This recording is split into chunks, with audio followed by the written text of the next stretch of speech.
नमस्कार दोस्तों, कैसे हैं आप सब लोग? देखिए हमने जो है पूर्वालोकन के प्रीवियस वीडियो में जो अध्याय देखा था संविधान सभा एवं संविधान निर्माण प्रक्रिया। संविधान सभा एवं संविधान निर्माण प्रक्रिया देखा था। हम जो है पूर्वालोकन की सीरीज़ में पॉलिटी सब्जेक्ट को जो है कवर कर रहे हैं। इसके जो है प्रीवियस 3 वीडियो आ चुके हैं। ये जो है 4th वीडियो है और कल हमने जो है इसका एक्सप्लेनेशन हमने देखा था। आज जो है इससे संबंधित प्रश्न उत्तर देखेंगे अभी तक जो प्रीवियस एग्जाम में आए हैं। चलिए शुरू करते हैं। भारत के लिए पहला प्रश्न है, भारत के लिए संविधान की रचना हेतु संविधान सभा का विचार निम्नलिखित में से सर्वप्रथम किसने प्रस्तुत किया था? देखिए आगे प्रश्न प्रश्न ये वो पूछ रहा है आपसे कि जो संविधान सभा या संविधान होना चाहिए, संविधान सभा का निर्माण होना चाहिए, संविधान होना चाहिए, ये जो विचार रखा सर्वप्रथम किसने रखा? तो ऑप्शन देख लेते हैं। कल हमने एक्सप्लेनेशन देख लिया था। देखिए ए ऑप्शन है स्वराज पार्टी ने 1934 में, पहला ही सही है। स्वराज पार्टी ने 1934 में। देखिए सर्वप्रथम जो विचार रखा था वो स्वराज पार्टी ने रखा था 1934 में कि संविधान के निर्माण के लिए एक संविधान सभा होनी चाहिए। एक्सप्लेनेशन देख लेते हैं। मई 1934 में रांची में स्वराज पार्टी ने आत्मनिर्णय के अधिकार की मांग की। एक प्रस्ताव पारित किया गया, ठीक है, जिसमें कहा गया कि वयस्क मताधिकार के आधार पर निर्वाचित भारतीय प्रतिनिधियों की एक संविधान सभा होगी।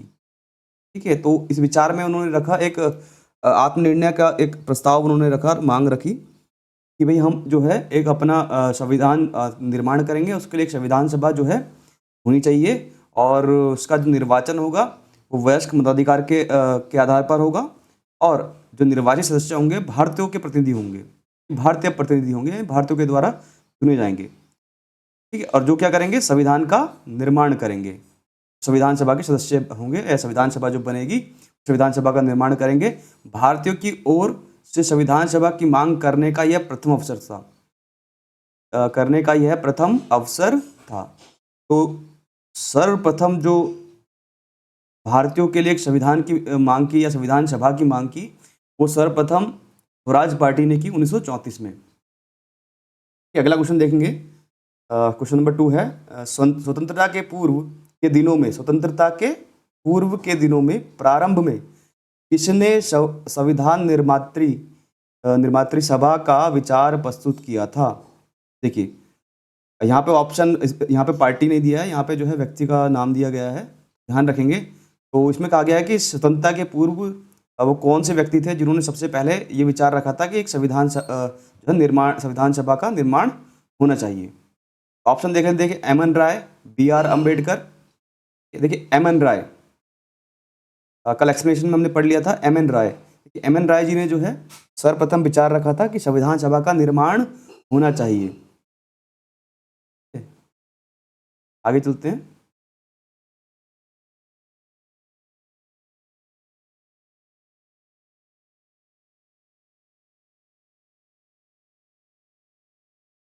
तो उत्तर ए आपका सही होगा। वर्ष 1934 में ही भारत में संविधान निर्मात्री सभा का विचार एम एन रॉय जी ने दिया था।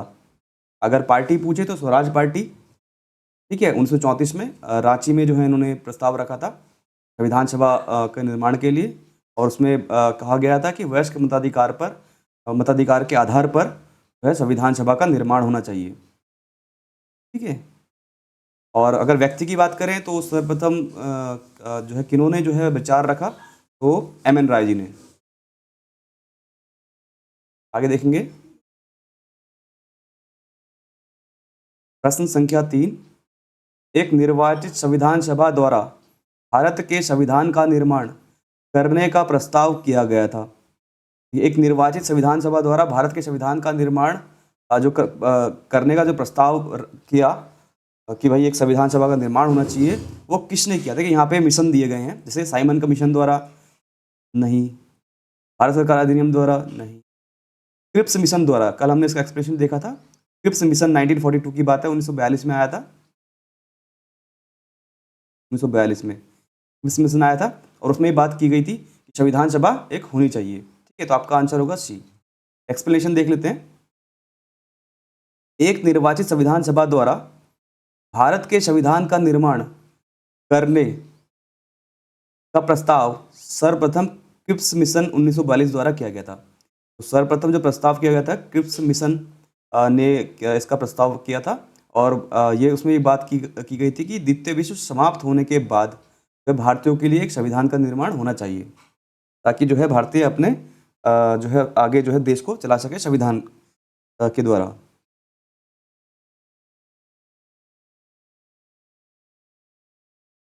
नेक्स्ट क्वेश्चन देखेंगे।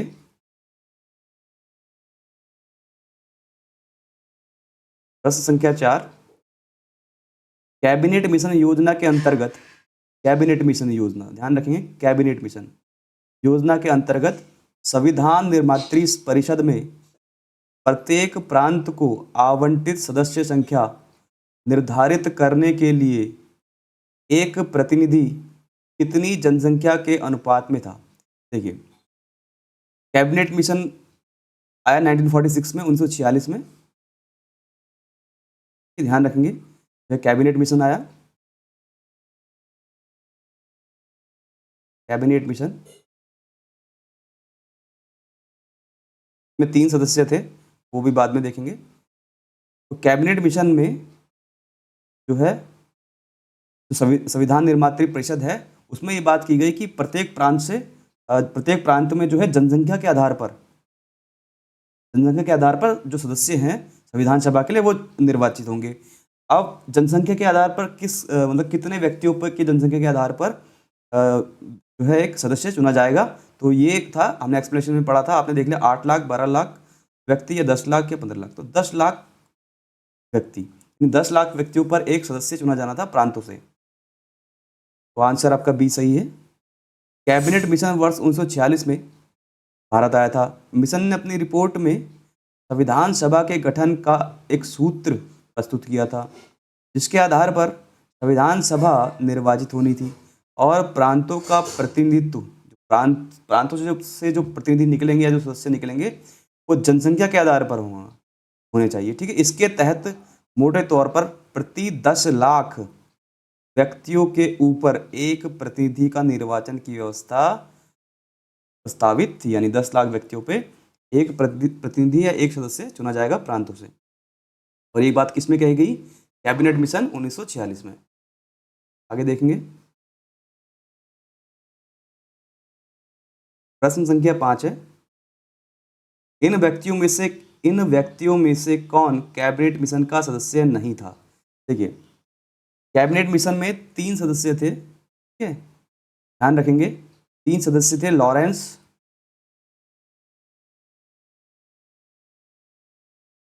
ठीक है,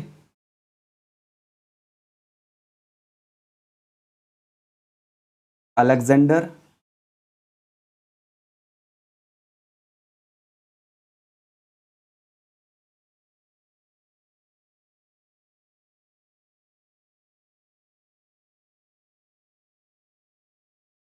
ठीक, और तीसरे सदस्य थे क्रिप्स, स्टैफोर्ड क्रिप्स। बहुत इंपॉर्टेंट है, इन 3 सदस्यों के नाम याद होने चाहिए आपको। ये 3 सदस्य थे, लॉरेंस, अलेक्जेंडर और क्रिप्स। ठीक है, तो जो लॉरेंस थे वो भारतीय सचिव थे, लॉरेंस भारतीय सचिव थे, और अलेक्जेंडर जो है नौसेना के मंत्री थे, यानी नेवी के मंत्री थे उस समय की, और क्रिप्स जो थे वो बोर्ड ऑफ ट्रेड थे, यानी ट्रेड के जो अध्यक्ष होंगे वो थे क्रिप्स। तो इन 3 अब व्यक्तियों के आप नाम याद रखेंगे। देखिए, विलियम वुड का नाम नहीं है इसमें, तो आंसर हमारा ए होना चाहिए। देखिए, एंथनी लॉरेंस थे, ए.बी. अलेक्जेंडर थे, और स्टैफोर्ड क्रिप्स थे। इसकी व्याख्या देख लेंगे, इस प्रकार हमारा उत्तर होगा ए। कैबिनेट मिशन मार्च 1946 में भारत आया। इस मिशन के सदस्य Stafford Cripps, Stafford Cripps board of trade के क्या थे, अध्यक्ष थे। पैथिक लॉरेंस भारतीय सचिव थे। देखिए पैथिक लॉरेंस भारतीय सचिव थे। ये भारतीय सचिव का पद वही है जो 1858 में आया था। वायसराय के साथ जो पद आया 1858 में, जब पूरा भारत का शासन ब्रिटिश ताज के जो है शासनाधीन हो गया था, तब 1858 में एक पद और जोड़ा गया, भारत सचिव, और AB अलेक्जेंडर जो कि नौसेना मंत्री थे। तो लॉरेंस, अलेक्जेंडर एंड क्रिप्स। आगे देखेंगे प्रश्न संख्या 6, भारतीय संविधान सभा का गठन किया गया था।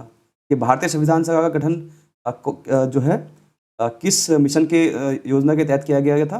ये भारत सरकार अधिनियम 1935 के अंतर्गत किया गया। ये बिल्कुल गलत है।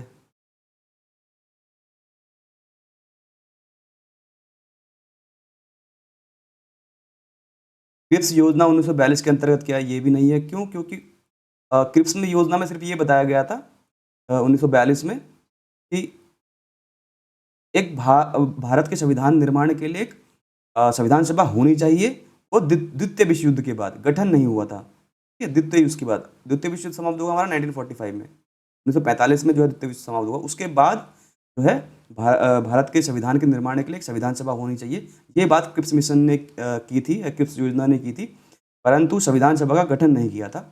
आगे देखेंगे ऑप्शन सी, कैबिनेट मिशन योजना 1946 के अंतर्गत। ये बिल्कुल सही है। कैबिनेट मिशन योजना ने जो है 1946 में जो है संविधान सभा का निर्माण किया गया था, और जो है वयस्क मताधिकार न होकर जो है कर, संपत्ति और शिक्षा के आधार पर जो है सदस्यों को चुना गया था, निर्वाचन किया गया था, और इसका अप्रत्यक्ष निर्वाचन हुआ था प्रांतों से। आगे बढ़ेंगे तो ऑप्शन सी आपका सही होगा। भारतीय संविधान सभा का प्रतिनिधिक निर्वाचन के आधार पर गठन कैबिनेट मिशन योजना 1946 के अंतर्गत किया गया था। प्रतिनिधिक निर्वाचन मतलब प्रतिनिधि होने चाहिए। आगे देखेंगे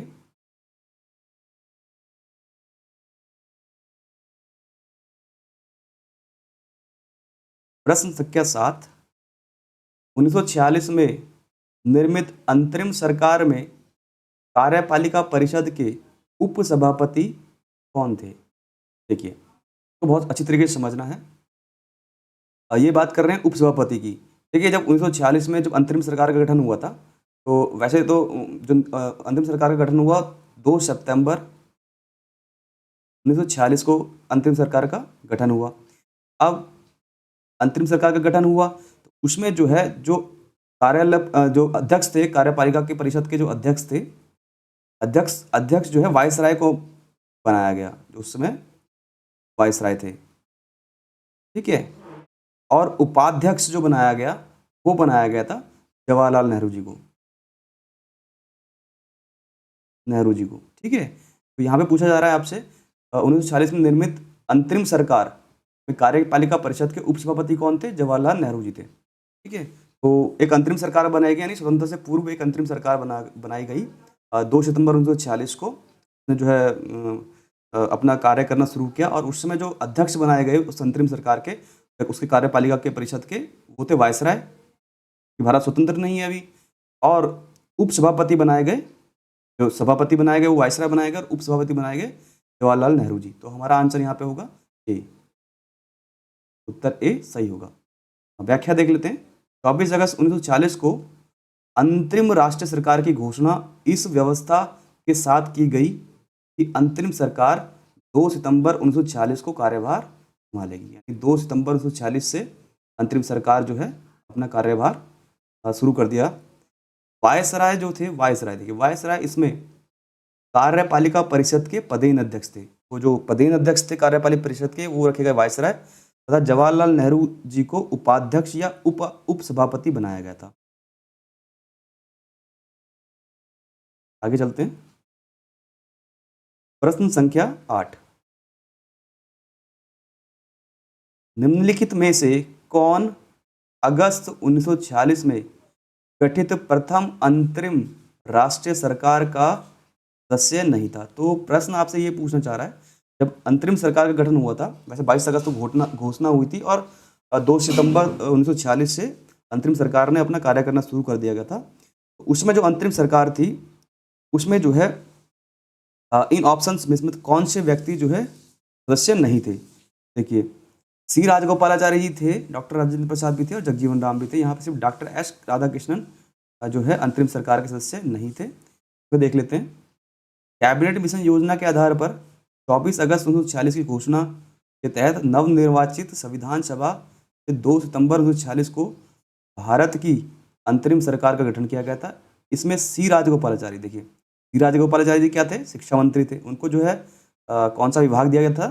शिक्षा मंत्री, शिक्षा का विभाग दिया गया था। और डॉक्टर राजेंद्र प्रसाद जी को खाद्य एवं कृषि मंत्री बनाया गया था। तो कई बार प्रश्न ये भी आता है कि डॉक्टर राजेंद्र प्रसाद जी अंतरिम सरकार में किस पद पे थे? तो खाद्य एवं कृषि मंत्री थे, या स्वतंत्रता से पूर्व जो है अंतरिम सरकार में सी राजगोपालाचारी जी के पास कौन सा विभाग था? शिक्षा मंत्री या शिक्षा का विभाग था। तथा जगजीवन राम श्रम मंत्री थे। तो जो लेबर मंत्री थे या जो श्रम मंत्री थे वो कौन थे? जगजीवन राम। देखिए, इसको इसमें पूरा एक्सप्लेनेशन नहीं दिया है किन किन को जो है कौन कौन सा विभाग दिया गया था। ये आप एक्सप्लेनेशन आप किसी दूसरी बुक में देख लीजिए। इनसे क्वेश्चन पूछे जाते हैं, ठीक है। जैसे रेल मंत्री कौन थे, इस तरीके से वित्त मंत्री कौन थे, इस तरीके से अंतरिम सरकार से पहले यानी स्वतंत्रता से पहले और स्वतंत्रता के बाद दोनों पूछे जाते हैं। तो अगर आपको क्लियर है बताइए, अंतरिम सरकार से पहले कमेंट में बताइएगा अंतरिम सरकार से पहले वित्त मंत्री कौन थे और अंतरिम सरकार के बाद वित्त मंत्री कौन थे। आगे चलते हैं। जबकि डॉक्टर एस राधाकृष्णन इस प्रथम अंतरिम राष्ट्रीय सरकार के सदस्य नहीं थे। देखो, डॉक्टर एस राधाकृष्णन जो है अंतरिम सरकार के सदस्य नहीं थे। ये बाद में जो है शिक्षा मंत्री बनेंगे स्वतंत्रता के बाद। स्वतंत्रता से पहले नहीं थे। स्वतंत्रता से पहले जो है शिक्षा मंत्री कौन थे? सी राजगोपालाचारी जी थे। आगे देखेंगे।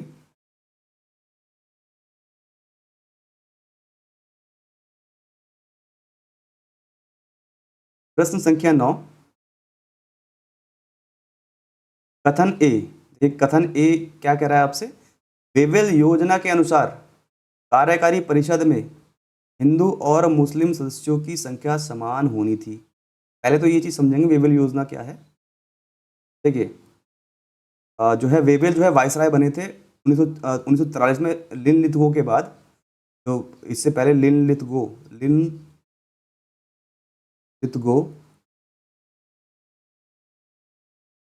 वायसराय थे और 1943 में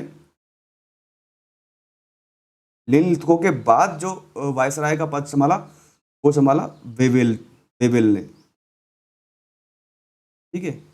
और इन्होंने ब्रिटेन जाके जो है भारत के शासन को किस तरीके से चलाना है या किस तरीके से आगे जो है इनका बंटवारा करना है और किस तरीके से संविधान सभा का निर्माण होना चाहिए, उसमें कितने सदस्य होने चाहिए, इस सब पे जो है ब्रिटेन जाके जो है कार्य किया। और फिर एक योजना, वेवेल योजना जो ये भारत लेके आए 1944 में। तो यही बात की जा रही है कथनों में कि वेवेल योजना में क्या क्या था, इनमें से कौन सा कथन सही है कौन सा नहीं है, ठीक है। देखिए, वेवेल योजना के अनुसार कार्यकारी परिषद में हिंदू और मुस्लिम सदस्यों की संख्या समान होनी थी। तो जो वेवेल योजना आई 1944 में, तो उसमें ये बात रखी गई थी कि भैया कार्यकारी परिषद में हिंदू और जो कार्यकारी परिषद है, संविधान सभा की जो कार्यकारी परिषद है उसमें जो कार्यकारी परिषद है उसमें हिंदू और मुस्लिमों की संख्या समान होनी है, ठीक है, सरकार की, अंतरिम सरकार की। आगे देखेंगे, वेवेल का विचार था कि ऐसी व्यवस्था से भारत का बंटवारा बच जाता है। देखिए, पहला कथन तो सही है, पहला कथन सही था कि कार्यकारी परिषद में हिंदू और मुस्लिम सदस्यों की संख्या समान होनी थी।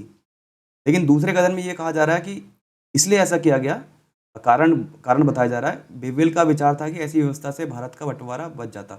ये बिल्कुल गलत है, क्योंकि ब्रिटिशर्स के जो है कि जो भावना बिल्कुल नहीं थी कि जो है बंटवारा रोका जाए। इस उद्देश्य से ये वेवेल योजना नहीं लाई गई थी। हाँ, ये जो है कार्यकारी परिषद में हिंदू और मुस्लिमों की सदस्य को समान होना, ये सिर्फ उनका एक राजनीतिक कारण था।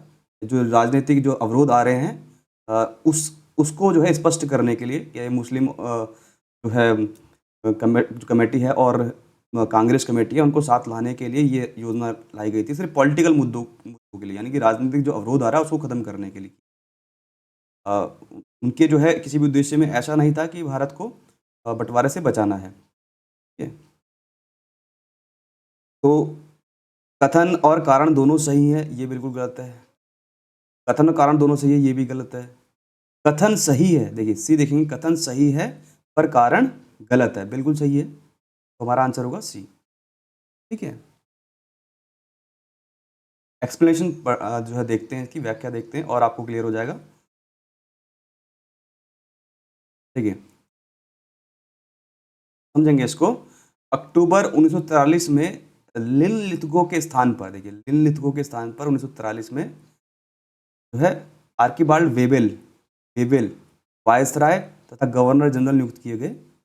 वे भारतीय संवैधानिक गतिरोध को दूर करने के उद्देश्य से मई 1945 में लंदन गए। देखिए, भारतीय संवैधानिक गतिरोध मतलब संविधान के निर्माण में जो गतिरोध आ रहे हैं यानी अवरोध आ रहे हैं, उसको दूर करने के लिए 1945 में लंदन गए। वहाँ उन्होंने भारतीय प्रशासन के संबंध में ब्रिटिश सरकार से विस्तार से बात की या कुछ प्रस्ताव रखे। जून 1945 में उन प्रस्तावों को विवेल योजना के नाम से सार्वजनिक किया गया।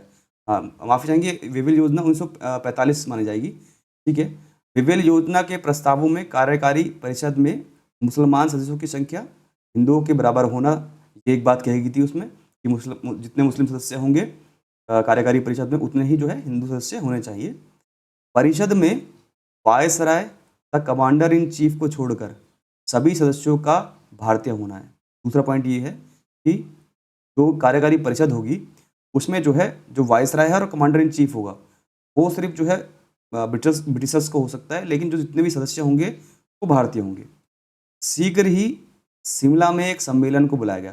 तो शिमला में सम्मेलन को बुलाया गया। तो प्रश्न कई बार ये बनता है कि शिमला सम्मेलन जो है किस योजना के तहत हुआ? वेवल योजना के तहत हुआ। और कब हुआ? 1945 में हुआ।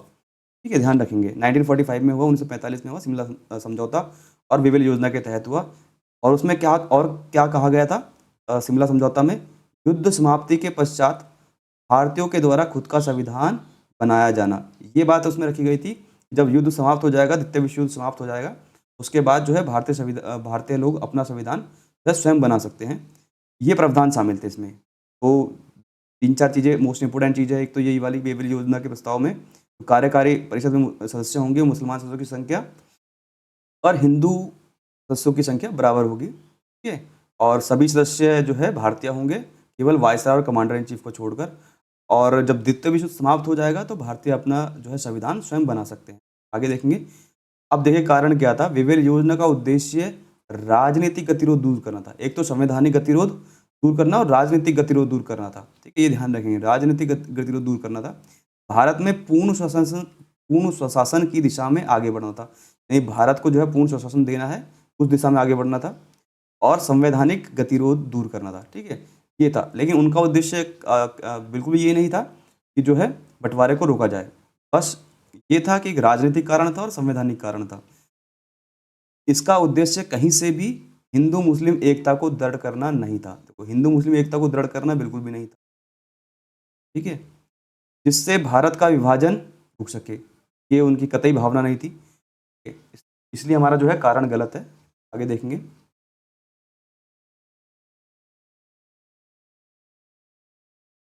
प्रश्न संख्या 10 देखेंगे। निम्नलिखित में से कौन से कथन संविधान सभा के विषय में सत्य हैं? यानी नीचे कुछ कथन दिए गए हैं और ये पूछा गया कि संविधान सभा के विषय में कौन से कथन सत्य हैं। देख लेते हैं। पहला, वह वयस्क मताधिकार पर आधारित थी। ये बिल्कुल गलत है, सरासर गलत है, क्योंकि हमने एक्सप्लेनेशन में देखा है कि वयस्क मताधिकार के आधार पर संविधान सभा का गठन नहीं हुआ था, बल्कि कर, संपत्ति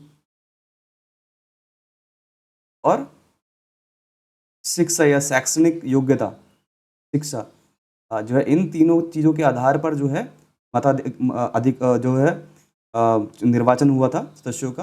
वयस्क मताधिकार के तौर पर नहीं हुआ था, पहले भी हम देख चुके हैं। कर, संपत्ति और शिक्षा के आधार पर हुआ था, यानी शैक्षणिक व्यवस्था के आधार पर, संपत्ति के आधार पर, करके टैक्स कहाँ से ज़्यादा आ रहा है और जो शैक्षिक योग्यता कितनी है, तो इस आधार पर जो है संविधान सभा का जो है निर्वाचन होता, वयस्क मताधिकार पर आधार पर नहीं था। दूसरा देखेंगे, वह प्रत्यक्ष निर्वाचन का परिणाम थी। ये भी बिल्कुल गलत है, प्रत्यक्ष निर्वाचन का परिणाम नहीं थी, क्योंकि जो संविधान सभा का निर्माण किया गया था वो प्रांतों की विधानसभाओं से किया गया था।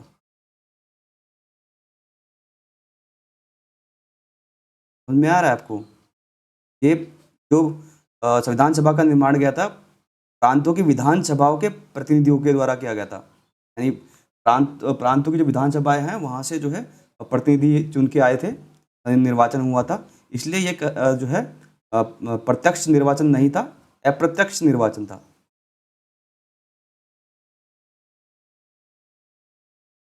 मतलब प्रत्यक्ष तौर पर जनता द्वारा नहीं चुना गया था, अप्रत्यक्ष निर्वाचन था। ठीक है, जैसे राष्ट्रपति का होता है, अभी आगे हम पढ़ेंगे इसके बारे में। तो ये दूसरा क्वेश्चन गलत है बिल्कुल। अप्रत्यक्ष निर्वाचन जो है विधानसभा का हुआ था। यह वह बहुदलीय निकाय थी, बिल्कुल सही है। ये संविधान सभा बहुदलीय निकाय थी, उसमें बहुत सारे दल थे, जैसे कि मुस्लिम लीग थी और भी काफ़ी सारे दल थे, जैसे कांग्रेस हो गई और भी कई सारे दल थे। तो बहुदलीय निकाय था संविधान सभा, उसने अनेक समितियों के माध्यम से कार्य किया, ये बिल्कुल सही है। जो है कई समितियां बनाई गई संविधान सभा के निर्माण के लिए, उसमें सबसे महत्वपूर्ण समिति आती है प्रारूप समिति, इसके बारे में हम आगे पढ़ेंगे। एक बहुत ही महत्वपूर्ण समिति आती है प्रारूप समिति।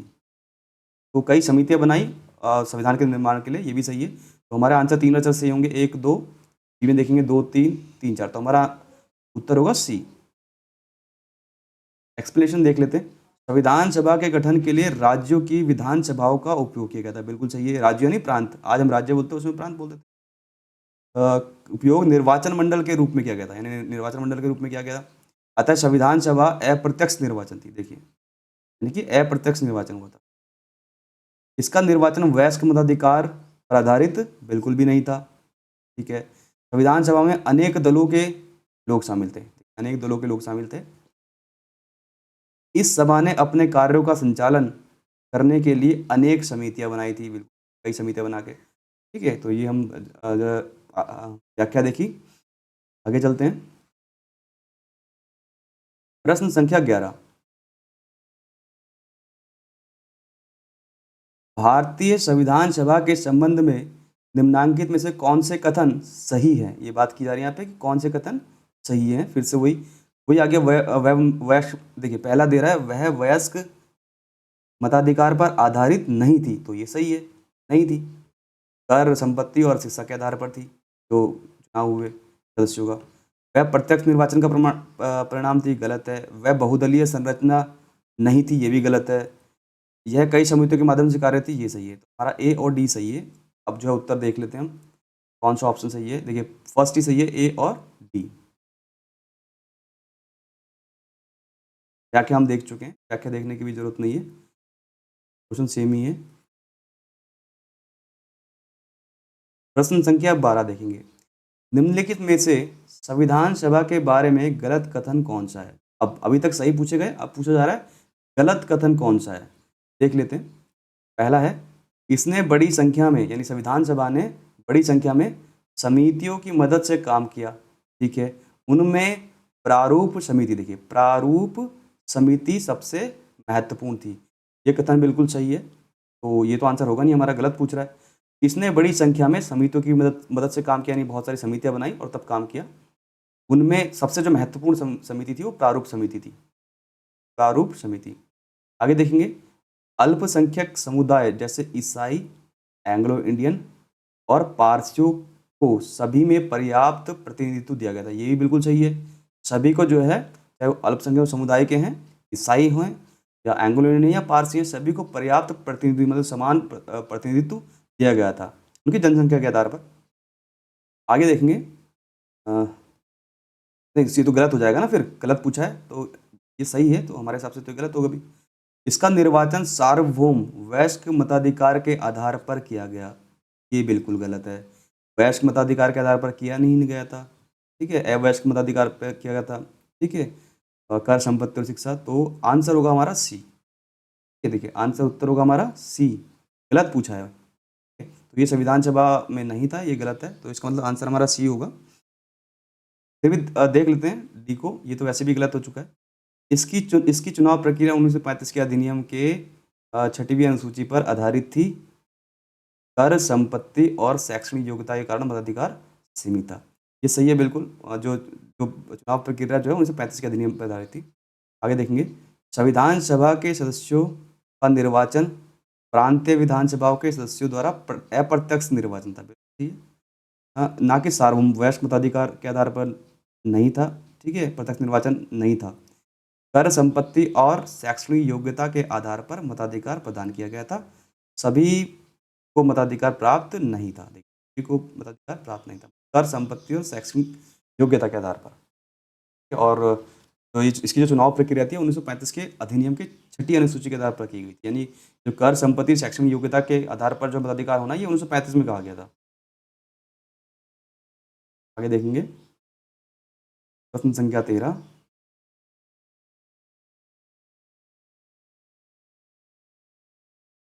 भारत के संविधान का प्रारूप तैयार करने वाली संविधान सभा के सदस्यों को, अभी ऑप्शन है, यानी जो जो संविधान सभा थी उसकी जो प्रारूप, यानी प्रारूप की बात करें, यानी प्रारूप समिति, जो प्रारूप समिति थी, उन जो प्रारूप समिति बनाई गई संविधान सभा के लिए, उसमें जो सदस्य थे उनको, उनके बारे में बात की जा रही है। ऑप्शन देख लेते हैं पहले। ब्रिटिश संसद द्वारा नामित किए गए थे, बिल्कुल गलत है। जो प्रारूप समिति बनाई वो तो संविधान सभा ने बनाई, और संविधान सभा में जितने भी सदस्य थे वो कौन थे? वो भारतीय थे, तो ब्रिटिश संसद का तो मतलब ही नहीं है, तो गलत हो गया। गवर्नर जनरल द्वारा, फिर से वही गवर्नर जनरल द्वारा नामित किया गया था, ये भी गलत है। विभिन्न प्रांतों की विधानसभाओं द्वारा चुना गया था, ये बिल्कुल सही है कि जो है प्रारूप समिति जो बनाई गई वो प्रांतों की विधानसभाओं के निर्वाचक मंडल से बनाई गई। जितने भी जो सदस्य होंगे उनको कहाँ से चुना जाएगा? प्रांतों की विधानसभाओं से। ये सही है, प्रांतों की विधानसभाओं से चुना गया था, है ना, विधानसभा की जो सदस्य हैं, तो प्रारूप समिति में वही सदस्य हैं। ये देख लेते हैं, भारतीय राष्ट्रीय कांग्रेस मुस्लिम लीग द्वारा चुना गया, ये भी गलत है। वो तो संविधान सभा में जो सदस्य चुने गए हैं तो वही नामित करेंगे प्रारूप समिति को। आगे तो इसका आंसर होगा सी, ध्यान रखेंगे। आगे देखेंगे प्रश्न संख्या 14। भारतीय इतिहास के संदर्भ में प्रांतों से संविधान सभा के सदस्य, जो प्रांतों से संविधान सभा के सदस्य चुने गए उसके बारे में बात की जा रही है। उन प्रांतों के लोगों द्वारा सीधा निर्वाचित हुए थे। जो प्रांत है, प्रांतों के लोगों द्वारा सीधा निर्वाचित हुए थे जो संविधान सभा के जो सदस्य हैं, ऐसा बिल्कुल नहीं है, क्योंकि जो प्रांतों की जो विधानसभा थी उसके निर्वाचक, वहाँ पे एक निर्वाचक मंडल बनाकर विधानसभा से, प्रांतों की विधानसभा से, ये ध्यान रखेंगे, समझेंगे इसको, प्रांतों की विधानसभाओं से।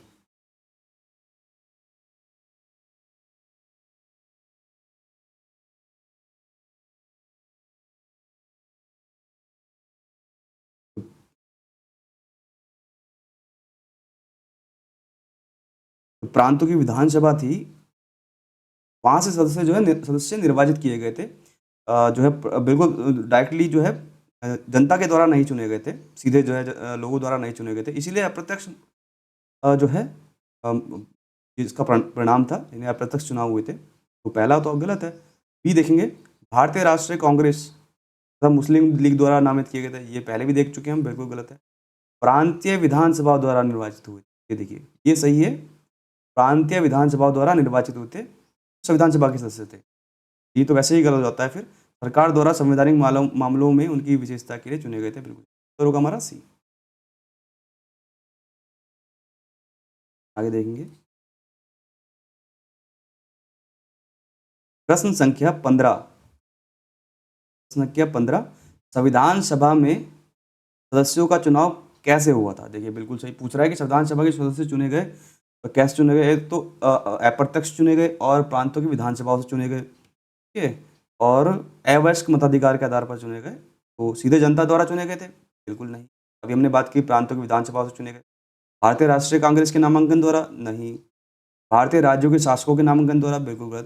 प्रांतीय सभाओं द्वारा, देखिए बिल्कुल सही है, प्रांत की विधानसभा थी, वहाँ से जो है निर्वाचित हुए थे, उनका चुनाव हुआ था प्रांतों की विधानसभाओं द्वारा, तो आंसर होगा डी। प्रश्न संख्या 16 देखेंगे, संविधान सभा के चुने हुए स्थायी अध्यक्ष, यहाँ पे बात की जा रही है स्थायी अध्यक्ष, तो समझ लेंगे, एक्सप्लेनेशन हम देख लेंगे। देखिए 9 दिसंबर 1946 को 9 दिसंबर 1946 को जो है प्रथम बैठक हुई, नहीं फर्स्ट बैठक हुई, प्रथम बैठक हुई इसकी संविधान सभा की। तो उस समय जो है अध्यक्ष चुने गए वरिष्ठता के तौर पर, यानी जो जिनकी उम्र वहाँ पे जो है सबसे अधिक थी, वरिष्ठता के तौर पर अस्थायी अध्यक्ष चुने गए डॉक्टर सच्चिदानंद सिन्हा। कौन? डॉक्टर, ये देखिए डॉक्टर सच्चिदानंद सिन्हा, ठीक है, ध्यान रखें, भी देख लीजिए।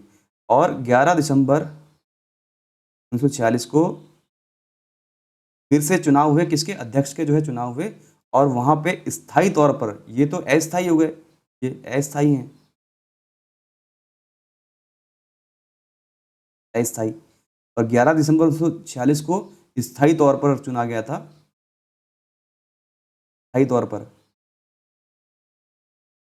किसको चुना गया स्थायी तौर पर? स्थायी तौर पर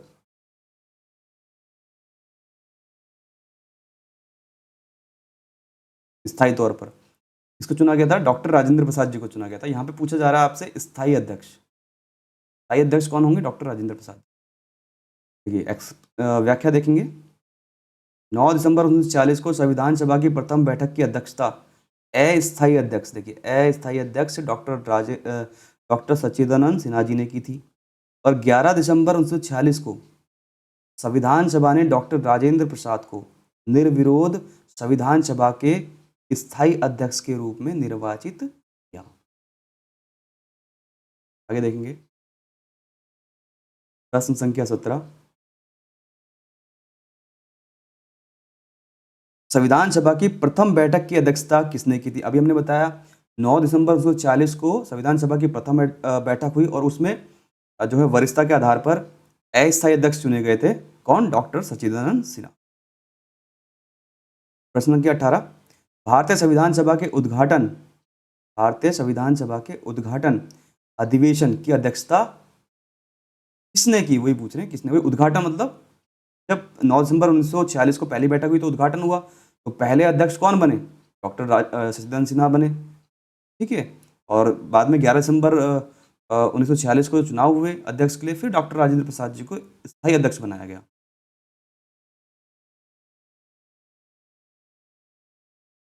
प्रश्न संख्या 19 देखेंगे। भारत की संविधान निर्मात्री सभा के अध्यक्ष कौन थे? देखिए यहाँ पे पूछा जा रहा है संविधान निर्मात्री सभा के अध्यक्ष कौन थे? आप जानते हैं अगर अस्थायी बोला जाता तो सच्चिदानंद सिन्हा जी होते, और स्थायी बोला जाता तो डॉक्टर राजेंद्र प्रसाद जी होते। अब देख लेंगे ऑप्शन क्या दिए यहाँ पे। देखिए डॉक्टर राजेंद्र प्रसाद जी दिए हैं, ठीक है, यहाँ पे डॉक्टर राजेंद्र प्रसाद जी दिए हैं। भीमराव अम्बेडकर नहीं है, डॉक्टर पंडित जवाहरलाल नेहरू नहीं है, ठीक है, और श्री अय्यर नहीं है। ऑप्शन में ही सिर्फ डॉक्टर राजेंद्र प्रसाद जी दिया है, तो डॉक्टर राजेंद्र प्रसाद जी हमारा उत्तर होगा, उत्तर होगा ए। आगे देखेंगे प्रश्न संख्या 20। स्वतंत्र भारत की संविधान सभा के अध्यक्ष कौन थे? फिर से वही यहाँ पे एक ही ऑप्शन है, आप खुद देख लीजिए, डॉक्टर भीमराव अम्बेडकर, डॉक्टर राजेंद्र प्रसाद, सी राजगोपालाचारी, के एम मुंशी, तो डॉक्टर राजेंद्र प्रसाद। प्रश्न संख्या 21। संविधान सभा के प्रथम मनोनीत उपसभापति कौन थे? देखिए यहाँ पे थोड़ा समझेंगे, संविधान सभा के प्रथम मनोनीत बोल रहे हैं यहाँ पे, मनोनीत उपसभापति, सही है। जो संविधान सभा थी उसके अध्यक्ष या सभापति बनाए गए थे शुरू में, सच्चिदानंद सिन्हा बनाए गए थे अस्थायी अध्यक्ष। तो इसी प्रकार से उपसभापति भी बनाए गए अस्थायी तौर पर 9 दिसंबर को ही, 9 दिसंबर को, ठीक है।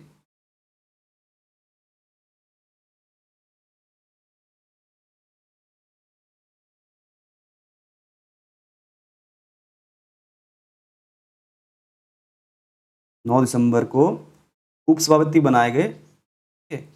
उपसभापति कौन? देखो उपसभापति कौन बनाए गए? और फ्रैंक एंथोनी बनाए गए थे, फ्रैंक एंथोनी, फ्रैंक एंथोनी ये बनाए गए थे 9 दिसंबर को। फिर जो है 11 दिसंबर को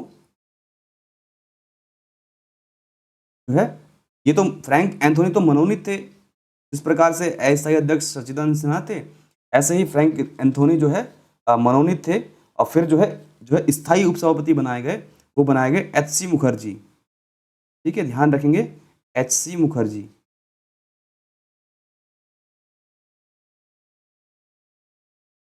एच.सी. मुखर्जी, ठीक है। तो प्रश्न दो तरीके से आ सकता है। पहला तो प्रश्न यही है कि संविधान सभा के प्रथम मनोनीत उपसभापति कौन थे? देखिए यहाँ पे दिया है टी कृष्णाचारी, ये गलत हो जाएगा हमारा, और वी.टी. कृष्णाचारी ये भी गलत है। अब यहाँ पे कंफ्यूजन यहाँ पे होता है एच.सी. मुखर्जी और फ्रैंक एंथोनी में। देखिए यहाँ पे मनोनीत बात की जा रही है, तो 9 दिसंबर 1946 को जो है मनोनीत सभापति बने थे फ्रैंक एंथोनी, और 11 दिसंबर जो है बाद में जो है एस.सी. मुखर्जी को जो है स्थायी तौर पर जो है उपसभापति बनाया गया था। अगर प्रश्न इस प्रकार आता मनोनीत ना होके स्थायी उपसभापति कौन थे, तो एस.सी. मुखर्जी, या पहले उपसभापति कौन थे, एस.सी. मुखर्जी हमारा उत्तर होता। तो इस प्रकार फ्रैंक एंथोनी हमारा उत्तर होगा। यहाँ पे ये बहुत ध्यान देने वाली बातें हैं, ये एग्जाम में कंफ्यूज करती हैं। संविधान सभा के प्रथम अस्थायी, देखिए बात की जा रही है अस्थायी उपसभापति या उपाध्यक्ष फ्रैंक एंथोनी कौन थे, फ्रैंक एंथोनी थे। इन्हें 9 दिसंबर 1946 को अस्थायी सभापति अध्यक्ष सच्चिदानंद सिन्हा द्वारा मनोनीत किया गया था। अस्थायी अध्यक्ष थे सच्चिदानंद सिन्हा जी, उन्होंने जो है मनोनीत किया था किनको, फ्रैंक एंथोनी को। कैसे, अस्थायी उपसभापति के तौर पे। लेकिन बाद में एस.सी. मुखर्जी को संविधान सभा के पहले, देखिए संविधान सभा के पहले स्थायी उपाध्यक्ष बनाए गए, तो अगर प्रश्न पूछा जाए कि संविधान सभा के पहले स्थायी उपाध्यक्ष कौन थे, तो एस.सी. मुखर्जी थे। आगे देखेंगे,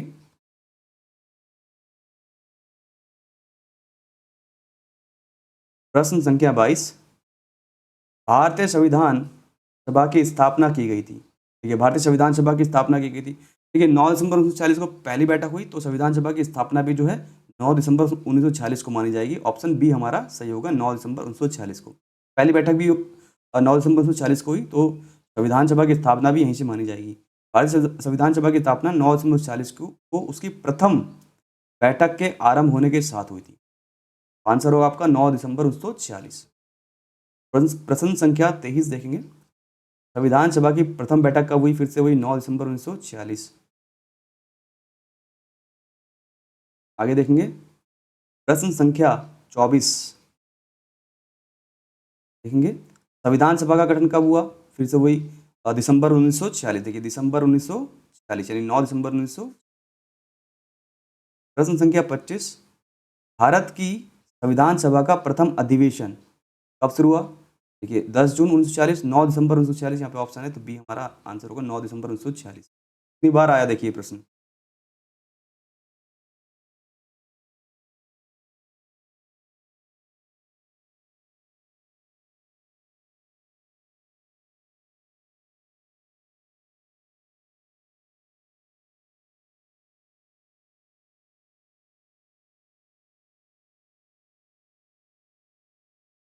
ठीक है, आगे देखते हैं।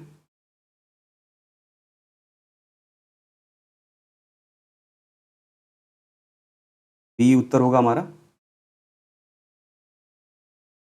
प्रश्न संख्या 26,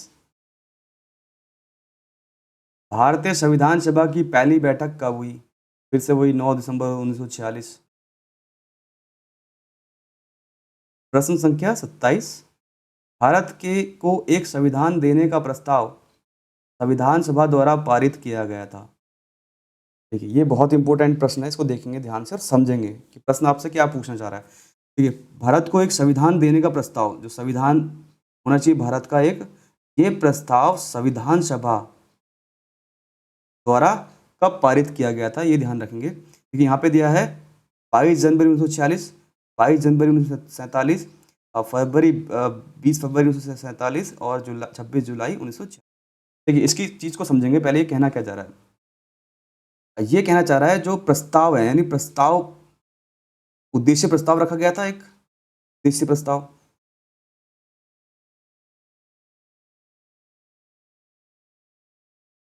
ठीक है, ये उद्देश्य प्रस्ताव किसने रखा था, नेहरू जी ने।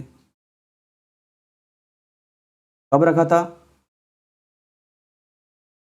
ये रखा था 13 दिसंबर को, 13 दिसंबर 1946 को, ये समझेंगे। देखिए नेहरू जी ने संविधान सभा के समक्ष एक उद्देश्य प्रस्ताव रखा। क्या रखा, यहाँ पे जो प्रस्ताव की बात की जा रही है, ये इसी की बात की जा रही है, प्रस्ताव यानी उद्देश्य प्रस्ताव रखा। कब, 13 दिसंबर 1946 को। और इस उद्देश्य प्रस्ताव में ये कहा गया था कि भारत का एक संविधान होना चाहिए। ठीक है, उद्देश्य प्रस्ताव में इसलिए यही बात की गई थी कि भारत का एक संविधान होना चाहिए। तो यही पूछा जा रहा है कि भारत को एक संविधान देने का प्रस्ताव संविधान सभा द्वारा पारित कब किया गया था। यहाँ पे पूछा जा रहा है पारित। देखिए पारित कब किया गया था। देखिए प्रस्ताव तो रखा था नेहरू जी ने 13 दिसंबर 1946 को, लेकिन संविधान सभा ने उस प्रस्ताव को जो पारित किया, वो पारित किया 22 जनवरी 1947 को। ठीक है, तो उद्देश्य प्रस्ताव या प्रस्ताव कब पारित हुआ था? 22 जनवरी 1947 को। रखा कब गया था? 13 दिसंबर 1946 को। ऑप्शन में हमारे यहाँ पे देखो 22 जनवरी 1946 है, ये गलत हो जाएगा। 22 जनवरी 1947 ये ऑप्शन है हमारा, तो ऑप्शन बी हमारा सही होगा, 22 जनवरी 1947। ऑप्शन उत्तर बी सही होगा। व्याख्या देख लेते हैं इसकी।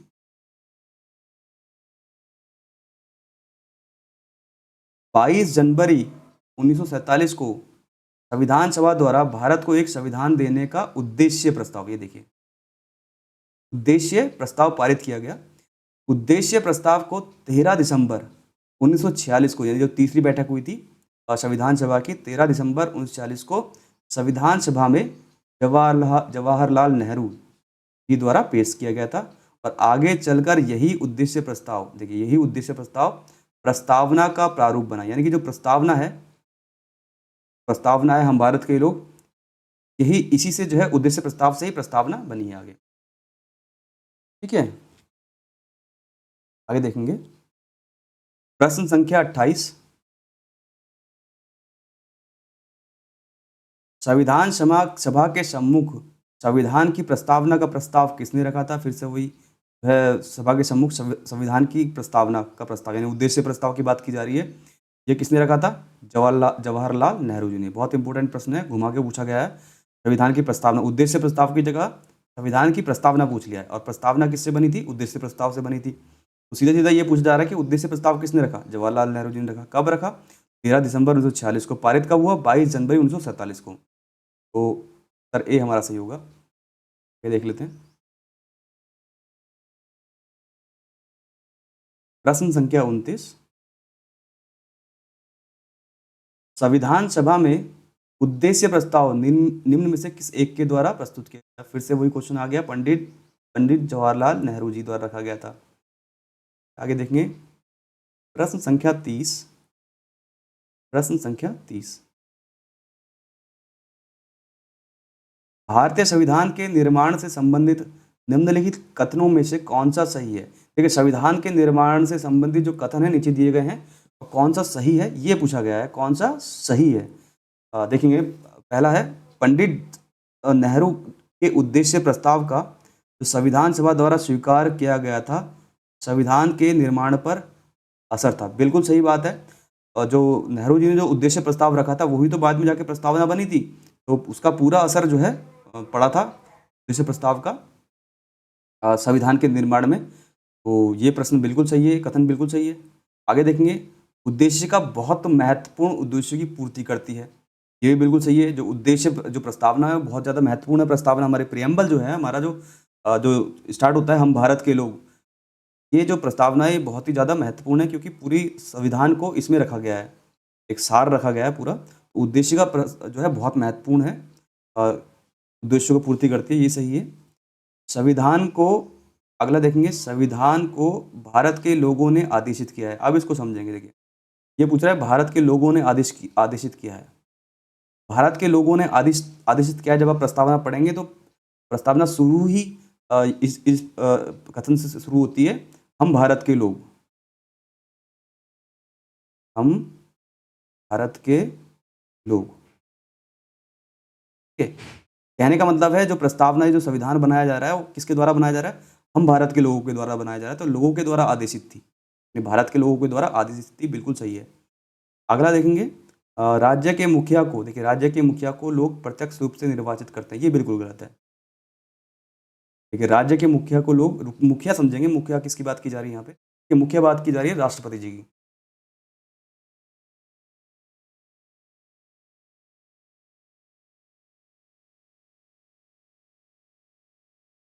मुख्य बात की जा रही है राष्ट्रपति जी की।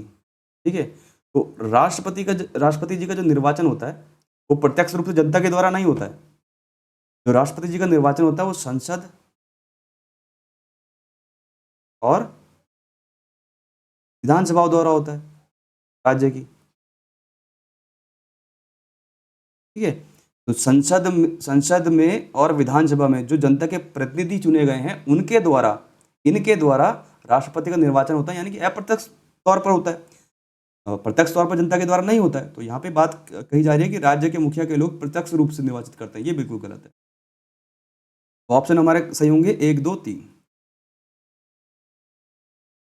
आगे समझेंगे। जो है एक्सप्लेनेशन देख लेते हैं, व्याख्या। भारतीय संविधान के तहत राज्य के मुखिया अर्थात राष्ट्रपति का निर्वाचन लोगों द्वारा प्रत्यक्ष रूप से नहीं बल्कि अप्रत्यक्ष रूप से जनप्रतिनिधियों, संसद एवं विधानसभा, देखिए संसद एवं विधानसभा के निर्वाचित सदस्यों के माध्यम से किया जाता है। ठीक है, तो इसका वाला गलत हो गया। और प्रश्न संख्या 31 देखेंगे। भारतीय संविधान को बनाने हेतु भारतीय संविधान सभा के कुल कितने अधिवेशन हुए? देखिए वैसे बोला जाए तो कितने अधिवेशन हुए? 11 अधिवेशन हुए। ये हुआ 11वां अधिवेशन हुआ 26 नवंबर को, 26 नवंबर जो है 1949 को जो है 11 नवंबर जो 11वां अधिवेशन हुआ, वो हुआ 26 नवंबर 1949 को, जब संविधान को जो है अंगीकृत किया गया, अधिनियमित किया गया या जनता को सौंपा गया, आप कह सकते हैं। तो ये 26 नवंबर 1949 को हुआ। लेकिन इसमें एक दिन और ऐड करेंगे, कब? 24 जनवरी। यहाँ पे मैं लिख देता हूँ, थोड़ा सा लिखने में प्रॉब्लम है इसमें, ये थोड़ा ये जो पेन टैब है इसमें लिखने में प्रॉब्लम हो रही है। 24 जनवरी 1950 को, 24 जनवरी 1950 को जो है संविधान सभा की एक अधिवेशन और बुलाया गया था। कब? 24 जनवरी 1950 को। और इस अधिवेशन में जो है जितने भी सदस्य थे संविधान सभा के, उन्होंने क्या किए थे? हस्ताक्षर किए थे। तो 11 + 1 कितने हो गए? 12। तो टोटल कितने अधिवेशन हुए? 12 अधिवेशन हुए। कुल पूछा जा रहा है कि कुल कितने अधिवेशन हुए, ध्यान रखेंगे, कुल कितने अधिवेशन हुए? 12। 11 तो वैसे भी ऑप्शन में नहीं है, तो उत्तर होगा हमारा सी। व्याख्या देख लेते हैं इसकी। भारतीय संविधान के निर्माण में संविधान सभा को 2 वर्ष 11 माह 18 दिन का समय लगा था। बिल्कुल सही है, 2 वर्ष 11 माह। इस दौरान इसके कुल 11 अधिवेशन हुए। कुल अवधि कितनी बोली? 165 दिन और 11 अधिवेशन हुए। देखो 11 अधिवेशन हुए। 11वें अधिवेशन के अंतिम दिन 26 नवंबर 1949 को संविधान को अंगीकृत किया गया था। कब? 26 नवंबर 1949 को 11वें अधिवेशन में। इन 11 अधिवेशनों के अतिरिक्त संविधान सभा को पुनः बुलाया गया 24 जनवरी 1950 को समन्वित किया गया, मतलब पुनः बुलाया गया। कब? 24 जनवरी 1950 को, जबकि सदस्यों द्वारा भारत के संविधान पर हस्ताक्षर किए गए थे। जब ठीक है, और 24 जनवरी 1950 को जो है अधिवेशन बुलाया पुनः एक, और उसमें जो संविधान में जो है हस्ताक्षर किए सभी सदस्यों ने। तो इसीलिए कितने हो गए? 12 अधिवेशन हो चुके हैं। अगला देखेंगे। अब प्रश्न संख्या 32। भारत की संविधान सभा की अंतिम बैठक की सही तिथि। अंतिम बैठक कब हुई? 26 नवंबर 1949 को, जब भारत को संविधान को अंगीकृत किया गया था। पूर्णतः लागू नहीं हुआ है, अभी सिर्फ अंगीकृत हुआ है, मतलब भारतीयों को दिया गया है, अपनाया गया है, अभी लागू नहीं हुआ पूर्णतः। वो आगे देखेंगे, इससे संबंधित प्रश्न भी हम।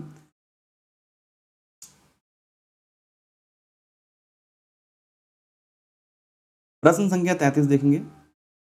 भारत के संविधान के निर्माण में संविधान सभा को कितना समय लगा? वही 2 वर्ष 11 माह 18 दिन का समय लगा। ऑप्शन ए हमारा आंसर। आगे चलते हैं। ये प्रश्न संख्या 34। सूची X को सूची Y से सुमेलित कीजिए और सूचियों के नीचे दिए गए कूटों का प्रयोग करते हुए सही उत्तर का चुनिए। कूट दिए यहाँ पे और ये ऑप्शंस दिए, तो मैच करना है। देखते हैं। संविधान सभा के पहले उपाध्यक्ष। देखिए यहाँ पे बात की जा रही है संविधान सभा के पहले उपाध्यक्ष। यहाँ पर एक बात नहीं की जा रही, मनोनीत उपाध्यक्ष नहीं पूछा है, मनोनीत नहीं पूछा है। अगर यहाँ पे मनोनीत लिखा होता तो संविधान सभा के पहले मनोनीत उपाध्यक्ष थे, वो कौन थे? फ्रैंक एंथोनी थे। लेकिन यहाँ पे बात की जा रही है संविधान सभा के पहले उपाध्यक्ष। देख लीजिए, इनमें से देख लीजिए। और पहले उपाध्यक्ष कौन थे? HC मुखर्जी थे। BT कृष्णाचारी नहीं है, जवाहरलाल नेहरू नहीं है, KM मुंशी नहीं है। कौन है? HC मुखर्जी। तो यहाँ पे क्या हो जाएगा? A. H C Mukherjee. B देखेंगे, प्रारूप समिति के मूलतः एकमात्र कांग्रेसी सदस्य। देखिए, प्रारूप जो समिति थी उसमें एकमात्र जो कांग्रेसी सदस्य थे वो थे के एम मुंशी। ध्यान रखेंगे, कभी आ भी जाता है कि प्रारूप समिति के एक मूलतः एकमात्र कांग्रेसी सदस्य। प्रारूप समिति बनी थी, उसमें एक कांग्रेस के जो है एक ही सदस्य थे, वो कौन थे? के एम मुंशी। कौन थे? के एम मुंशी। इनका नाम याद रखेंगे तो ऑप्शन होगा हमारा बी। के एम मुंशी जी एकमात्र कांग्रेसी सदस्य थे। राजस्थान की रियासतों का प्रतिनिधित्व करने वाले संविधान सभा के सदस्य। देखिए, जो राजस्थान की रियासत थे, संविधान सभा में जो है उनका प्रतिनिधित्व किसने किया था? तो दो ऑप्शन बचते हैं हमारा, वीटी कृष्णाचार्य या जवाहरलाल नेहरू। वैसे ही पता है वीटी कृष्णाचार्य, सी आंसर होगा। तो राजस्थान की जो रियासतें थी उनके जो प्रतिनिधि थे वो कौन थे? वीटी कृष्णाचार्य। ठीक है। देखेंगे संघ संविधान समिति के अध्यक्ष। देखिए, संघ संविधान समिति के अध्यक्ष तो डॉक्टर जवाहरलाल नेहरू थे, तो ऑप्शन हो जाएगा आपका डी। अब हम देख लेते हैं कौन सा हमारा होगा, सी डी बी ए, या बोलेंगे आप बी आंसर यहाँ पे हमारा सही है। मैच कर लेना आप।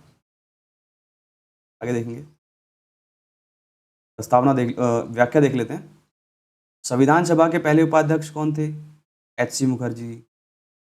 प्रारूप समिति के मूलतः एकमात्र कांग्रेस सदस्य के एम मुंशी। राजस्थान की रियासतों का प्रतिनिधित्व किया था संविधान सभा में वीटी कृष्णाचार्य जी ने। और संघ संविधान समिति के अध्यक्ष कौन थे? जवाहरलाल नेहरू जी। ठीक है, नोट पढ़ लेते हैं। संविधान सभा के पहले अस्थायी उपाध्यक्ष, जैसे मैंने पहले आपको बताया, अस्थायी उपाध्यक्ष कौन थे? फ्रैंक एंथोनी जी थे, जो अस्थायी अध्यक्ष सच्चिदानंद सिन्हा द्वारा नामित हुए थे। और एच सी मुखर्जी जो है संविधान सभा के पहले स्थायी उपाध्यक्ष बने थे, स्थायी उपाध्यक्ष। आगे देखेंगे, प्रश्न संख्या 35। भारतीय संविधान के निर्माण के समय संवैधानिक सलाहकार कौन थे? देखिए, ये पढ़ चुके, संवैधानिक सलाहकार कौन थे? कौन थे? बताइए। यहाँ पे ऑप्शन दिए, doctor Bhimrao Ambedkar, doctor Rajendra Prasad, B N Rau या K M Munshi. B N Rau. संवैधानिक सलाहकार कौन थे? बी एन राव जी, यानी बेनेगल नरसिंह राव। बेनेगल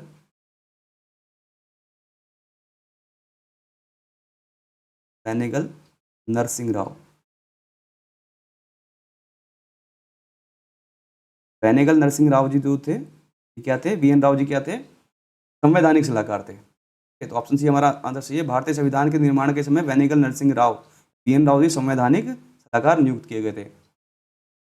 और एम एन राय जी क्या थे? पहली बार जो है संविधान सभा के निर्माण के लिए विचार दिया था एम एन राय जी ने। एम एन राय जी ने। ठीक है, ध्यान रखेंगे इसको। आगे देखते हैं, प्रश्न संख्या 36। भारतीय संविधान का प्रथम प्रारूप तैयार किया गया था। देखिए, यहाँ पे भी बात की जा रही है, जो प्रारूप तैयार किया गया था वो किन के द्वारा तैयार किया गया था? प्रथम प्रारूप। वो कहने का मतलब, प्रश्न ये पूछा जा रहा है कि सर्वप्रथम कौन व्यक्ति थे जिन्होंने जो है विचार दिया था कि भारतीय संविधान इस प्रकार होना चाहिए, तो वो कौन थे? नहीं, गलत हो रहा है, माफी चाहूंगा। प्रश्न ये पूछना चाह रहा है आपसे कि जो है संविधान सभा का प्रारूप इस प्रकार होना चाहिए, तो संविधान सभा का प्रारूप कौन देंगे? जो संवैधानिक सलाहकार होंगे, जो सलाह देंगे संविधान को। प्रश्न ये घुमा के पूछा गया है अब कि संवैधानिक सलाहकार कौन थे? उन्होंने ही प्रारूप दिया है, प्रथम प्रारूप। तो वो कौन थे? बी एन राव द्वारा। तो अच्छे से समझेंगे। ठीक है, तो प्रथम प्रारूप तैयार किसने किया था? बी एन राव जी ने तैयार किया था। देखिए, संविधान सभा के संवैधानिक सलाहकार बी एन राव द्वारा संविधान का पहला प्रारूप तैयार किया गया था, क्योंकि वो सलाहकार हैं तो प्रारूप वही तैयार करेंगे, जिस पर विचार एवं परिवर्तन करके प्रारूप समिति द्वारा संविधान सभा के समक्ष संविधान का मसौदा प्रस्तुत किया। बाद में उसमें जो है कुछ जो अमेंडमेंट किए या कुछ उनको कुछ परिवर्तन किया प्रारूप समिति ने, और फिर जो है संविधान सभा के समक्ष रखा। बी एन राव मूल प्रारूप में 243 अनुच्छेद और 13 अनुसूचित। ठीक है, जो बी एन राव जी ने जो प्रारूप तैयार किया था संविधान का, उसमें 13 अनुच्छेद, और सॉरी माफी चाहूंगा, 243 अनुच्छेद, 243 अनुच्छेद और 13 अनुसूचियां थी। आगे देखेंगे,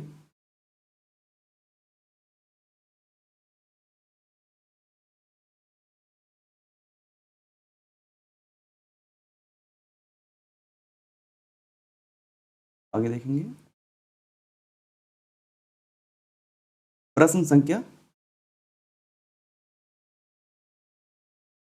संविधान सभा में भारतीय संविधान का तृतीय वाचन कब प्रारंभ हुआ था? यहाँ पे बात की जा रही है कि संविधान सभा में भारतीय संविधान का जो तृतीय वाचन है वो कब प्रारंभ हुआ। तो इसमें देखिए ऑप्शन गलत दिए हैं, हम व्याख्या देख लेते हैं। संविधान सभा में भारतीय संविधान का तृतीय वाचन 17 नवंबर 1949 से प्रारंभ हुआ था और 26 नवंबर 1949 तक चला था। और इसमें कोई 17 नवंबर 1949 नहीं है तो छोड़ देंगे। याद रखेंगे जो भारतीय संविधान सभा का तृतीय वाचन हुआ था वो 17 नवंबर 1949 को हुआ था। प्रश्न संख्या 38 देखेंगे। भारत का संविधान पूर्ण रूप से तैयार हुआ था। देखिए यहाँ पे बात की जा रही है कि पूर्ण रूप से तैयार कब हो गया था। तो 11वें अधिवेशन में 26 नवंबर 1949 को पूर्ण रूप से तैयार हो गया था। तो यहाँ पे ऑप्शन होगा बी, 26 नवंबर 1949 को। और अपना भी लिया गया था 26 नवंबर 1949 को। तो व्याख्या देख लेंगे। भारतीय संविधान की उद्देशिका यानी प्रस्तावना में उल्लेख किया गया है कि 26 नवंबर 1949 को भारत के लोगों ने संविधान को अंगीकृत, अधिनियमित और आत्मार्पित किया है। ठीक है, संविधान को अपनाने, उसके पूर्ण होने, पारित होने तथा इसको अंतिम रूप देने की तो तारीख भी 26 नवंबर 1949 को ही माना जाता है। ठीक है, इसी दिन नागरिकता, देखिए यहाँ पे ध्यान रखें, इसी दिन नागरिकता, अंतःकालीन संसद, अस्थायी और संक्रमणकालीन उपबंध लागू हुए थे। तो 26 नवंबर 1949 को जो है मान लिया गया था पूर्ण हो चुका है। ठीक है, लेकिन पूर्णतः लागू नहीं हुआ था, बस कुछ जो है उसमें उपबंध थे उनको लागू कर दिया गया था, जैसे कि नागरिकता, अंतःकालीन संसद, अस्थायी और जो कुछ उपबंध थे उनको लागू किया गया था। पूर्णतः जो है लागू नहीं किया गया था, लेकिन हाँ ये मान लिया गया था कि भाई संविधान जो है पूर्ण हो चुका है 26 नवंबर 1949 को और ये अंगीकृत और अधिनियमित आत्मार्पित हो चुका है और अपना लिया गया है। आगे देखेंगे, लागू भी पूर्णतः नहीं हुआ है, सिर्फ अपनाया गया है। तथापि संविधान के शेष उपबंध, देखिए यहाँ पे बात की जा रही है शेष उपबंध 26 जनवरी 1950 से प्रभावी हुए, यानी कि 26 जनवरी 1950 से जो बच गए थे उपबंध उनको जो है 26 जनवरी 1950 से जो है लागू किया गया, यानी पूर्णतः लागू माना जाएगा 26 जनवरी 1950 को। अतः संविधान के पूर्ण रूप से लागू, देखिए पूर्ण रूप से लागू होने तक पूर्ण रूप से क्रियान्वित होने की तिथि कब मानी जाती है? 26 जनवरी 1950 को। यहाँ पे प्रश्न दो तरीके से पूछा जा सकता है। पहला प्रश्न ये आता है कि संविधान को कब अंगीकृत किया गया या कब अपनाया गया, तो वो अंगीकृत और अपनाया गया था 26 नवंबर 1949 को। और अगर प्रश्न ये आता है कि संविधान को जो है कब लागू किया गया पूर्णतः, तो ये जो है 26 जनवरी 1950 को लागू किया गया या ग्रहण किया गया। ठीक है, आगे देखेंगे प्रश्न संख्या 39। भारतीय संविधान को संविधान सभा द्वारा अंगीकृत, देखिए आगे ना अंगीकृत किया गया था 26 नवंबर 1949 को। ये देखेंगे प्रश्न संख्या 40। संविधान सभा द्वारा भारतीय संविधान को स्वीकृत किया गया था। फिर से वही देखिए स्वीकृत, स्वीकार्य हो गई कि संविधान सभा जो है बन चुका है, अपना लिया गया है, ये 26 नवंबर 1949 को। प्रश्न संख्या 41। भारत का संविधान किस तिथि को अपनाया गया? देखिए आगे अपनाया गया, अपनाया कब गया? 26 नवंबर 1949 को अपना लिया गया था, अंगीकृत हो गया था। ये अपनाया हुआ, अंगीकृत किया गया, स्वीकृत किया गया, ये जो शब्द हैं ये एग्जाम में कंफ्यूज करते हैं। तो एग्जाम की दृष्टि से आपको बहुत ध्यान रखना पड़ेगा कि जो है यहाँ पे देखो 26 जनवरी 1950 की डेट भी दी गई थी, लेकिन 26 जनवरी 1950 को अपनाया नहीं गया था, पूर्णतः लागू किया गया था, पूर्णतः लागू किया गया था 26 जनवरी 1950 को। ठीक है, तो आंसर हमारा 26 नवंबर 1949 को है। ये शब्द बहुत ध्यान रखने हैं कि कब अपनाया गया, कब स्वीकृत किया गया और कब अंगीकृत किया गया। ठीक है, ये 3-4 वर्ड बहुत ध्यान रखने हैं, एग्जाम में आते हैं और वहीं पे कन्फ्यूजन हो जाती है और नेगेटिव मार्क आप सब समझते हैं। ठीक है, आगे देखते हैं।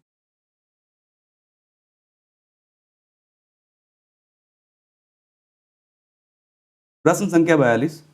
भारतीय संविधान कब लागू हुआ? देखिए फिर से वही आ गया ना, अब आया है कब लागू हुआ। तो कब लागू हुआ जो है, पूर्णतः बन कब गया था संविधान सभा? 26 नवंबर 1949 को बन गया था और अंगीकृत हो गया था, या आप बोल लो अपनाया गया था 26 नवंबर 1949 को, लेकिन लागू कब हुआ? 26 जनवरी 1950। प्रश्न संख्या 43। संविधान को 26 जनवरी के दिन लागू करने का निर्णय इसलिए किया गया क्योंकि, बहुत इंपॉर्टेंट क्वेश्चन है और इसको समझेंगे बहुत अच्छी तरीके से। देखिए संविधान सभा को 26 जनवरी का दिन ही क्यों जो है लागू करने का दिन लिया गया, निर्णय लिया गया, 26 जनवरी का दिन ही क्यों लिया गया? जब जो है संविधान 24 नवंबर को बन चुका था, 24 नवंबर 1949 को बन चुका था, तो उसी दिन पूर्णतः लागू क्यों नहीं किया गया? 26 जनवरी 1950 को क्यों किया गया? ये बात समझने वाली है। 26 जनवरी 1950 को ही क्यों क्यों क्यों लागू किया गया? देखिए, इसको समझेंगे, इसका कारण क्या है। इसका कारण ये है कि भारतीय राष्ट्रीय कांग्रेस का लाहौर में एक अधिवेशन हुआ था। लाहौर में जो है एक अधिवेशन हुआ 1929 में, ये दिसंबर 1929 की बात है। और इस अधिवेशन में उन्होंने जो है भारत को एक स्वतंत्र राष्ट्र माना और क्या बोला, पूर्ण स्वराज की बात रखी, अपनी पूर्ण स्वराज की बात रखी। ठीक है, तो भारतीय राष्ट्रीय कांग्रेस के लाहौर अधिवेशन में 1929 में जो है भारतीय राष्ट्रीय कांग्रेस ने जो है बात रखी पूर्ण स्वराज की, भारत को पूर्ण स्वराज की, और माना कि जो है एक डेट बोली कि 26 जनवरी से जो है भारत को स्वतंत्र माना जाएगा। कब से? 26 जनवरी से। जो अगली 26 जनवरी आने वाली है 30 की, 26 जनवरी 1930, ध्यान रखें, ये बात समझेंगे, 26 जनवरी 1930। और ये बात रखी गई कि 26 जनवरी 1930 से हम क्या बनाएंगे? स्वतंत्रता दिवस मनाएंगे। क्या मनाएंगे? स्वतंत्रता दिवस। ठीक है, कब? 26 जनवरी 1930 से। ठीक है, ये बात रखी गई थी कि 26 जनवरी 1930 से हम स्वतंत्रता दिवस मनाएंगे। अब भारत का संविधान बन गया है 24 नवंबर 1949 को। ठीक है, सॉरी माफी चाहेंगे, जो है भारत स्वतंत्र हो गया कब? 15 अगस्त को। ठीक है, 15 अगस्त